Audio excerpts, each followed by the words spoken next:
तर इकडे उपराजधानी नागपूरमध्ये पेट्रोल आणि इंधनाचा पुरेसा साठा उपलब्ध असल्याचं प्रशासनानं स्पष्ट केलेलं आहे। मात्र तरी देखील नागपूरमधल्या अनेक पेट्रोल पंपांवर रात्री वाहन चालकांच्या लांबच्या लांब रांगा लागल्याचं चित्र पाहायला मिळालं।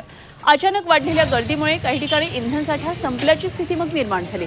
प्रशासनानं वारंवार आवाहन करत नागरिकांनी घाबरून जाऊ नये, अफवांवर विश्वास ठेवू नये असं सांगितलेलं आहे। शहरात कुठल्याही इंधनाचा तुटवडा नाहीये, पुरवठा सुरळीत सुरू आहे असं स्पष्ट करण्यात आलेलं आहे। मात्र नागरिकही ऐकण्याच्या मनस्थितीमध्ये दिसत नसल्याचं हे चित्र नागपूरमध्ये आपल्याला पाहायला मिळत आहे। जवळपास एकेरी दुहेरी नव्हे तर 5 ते 10 रांगा एकाच वेळी पेट्रोल पंपाच्या बाहेर लागलेल्या आपल्याला हे चित्र पाहायला मिळत आहे।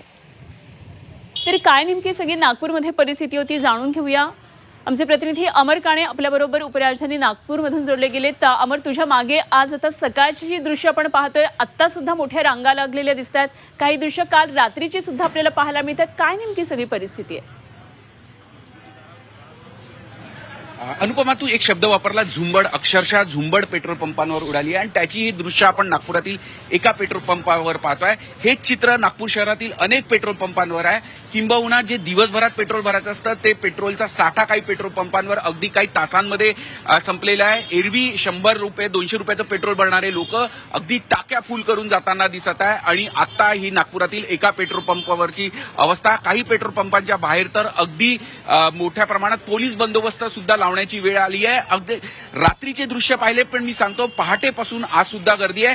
काही चालक आहे, आपण त्याचे सुद्धा तू इथे आला कधीपासून रांगेत आहे? किती पेट्रोल पंपांवर आधी जाऊन आला? आम्हाला 20 मिनिटं तर लागले, आम्ही लाईन मध्ये आहे। मी 3 पेट्रोल पंप फिरून आलो, पण तिन्हीकडे स्टॉक नव्हता। मला इथे स्टॉक भेटला। मी राहतो सीए रोड दारोडकर स्क्वेअरला, तिथनं मला यावं लागलं। दरम्यान तुला 5 ते 7 पेट्रोल पंप लागतात। काही म्हणजे कुठे मेसेज वाटला की पेट्रोल पंप संपताय, त्या धास्तीने पोहोचला तुम्ही? काल तो होतं, मग मी या याच्याने आलो नाही काल पेट्रोल पंपवर। मला वाटतं की काल होऊन जाईल। तर अजून काही लोक आहेत, त्यांच्याशी संवाद साधूया। आपण बघू शकतो अगदी दूरपर्यंत सगळे लोक आहे आणि अगदी हताश सुद्धा दिसत आहे। दादा, कधीपासून रांगेत किती पेट्रोल पंपांवर जाऊन आले? तरी कालपासून मी 7 ते 8 पेट्रोल पंपांना फिरून आलो।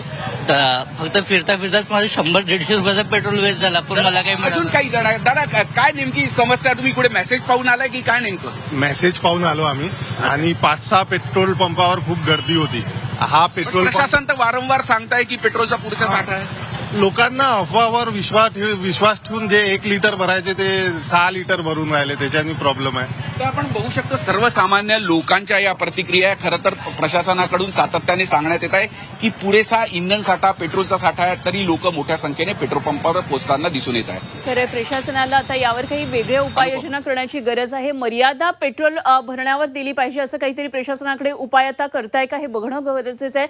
अथवा ज्या पेट्रोल पंपांवर साठा आहे तो सुद्धा संपून जाण्याची शक्यता आहे। अमर, धन्यवाद दिलेल्या या सगळ्या सविस्तर माहितीसाठी। अमर काणे आमचे प्रतिनिधी नागपूरमधून आपल्याबरोबर होते।